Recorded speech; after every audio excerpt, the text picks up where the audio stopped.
এই ধরনের প্ল্যান তো যে বুলো মির্জা আব্বাস করে থাকে, তো যে প্ল্যানে পারাদার যে প্ল্যান সে সফল করার জন্য 12 তারিখে মাঠে নামে, কসম আল্লাহর তার ঘরে একটা ইটও থাকবে না। সে খালি একটা পদক্ষেপ নেক যে আমি একটা কেন্দ্রে আমি দখল করবো, তারপর দেখেন না তার কলজার সিরিয়াল আমরা দেখে না রে। মির্জা আব্বাস যাদেরকে লিয়ে ঘুরে এগুলো তো তার লোক না, ওখানে আমাদের অর্ধেক লোক আমাদের, সব আমাদেরকে ভোট দিবে। শেখ হাসিনা ঘরে ইট ফিল আমরা লই আইছি, আর মির্জা আব্বাস এবারে ধঞ্চা।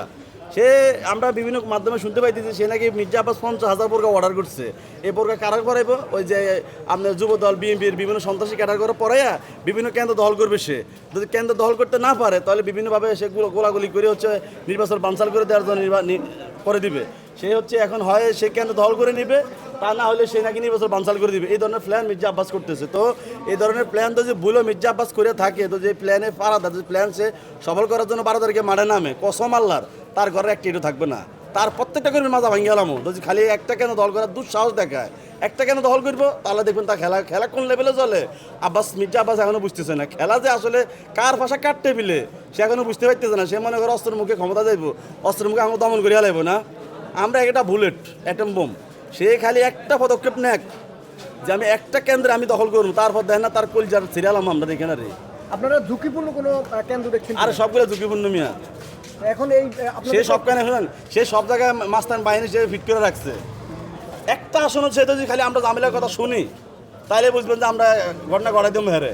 মির্জা আব্বাস হচ্ছে তার গুন্ডা বাহিনীকে বোরকা পরাইয়া ভোট কেন্দ্রে ঢুকাবে, ভোটটা বানচাল করার জন্য কিংবা কেন্দ্র দখল করার জন্য। যদি কেন্দ্র দখল করতে না পারে সে হচ্ছে নির্বাচন বানচালের জন্য সেখানে গোলাগুলি করবে। আমরা এরকম না, বিভিন্নভাবে আমাদেরকে অনেকে বলতেছে, তার লোকে বলতেছে, তার সাথে আমাদের অনেক লোক আছে। মির্জা আব্বাস যাদেরকে লিয়ে ঘুরে এগুলো তো তার লোক না, ওখানে আমাদের অর্ধেক লোক আমাদের, সব আমাদেরকে ভোট দিবে। আর আমরা কি পরিমাণ ভোট পাবো আমরা কল্পনা করতে পারবি না। আমাদের ভোটের বাক্সের মির্জা আব্বাসের ভোট খুঁজে পাওয়া যাবে না বাক্সের মধ্যে। আমরা যেখানে 100 ভোট পাবো, মির্জা আব্বাস এখানে পাবে 2-4টা ভোট পাবে। কারণ সন্ত্রাস চাঁদাবাজকে কেউ ভোট দেয় না তো ভাই।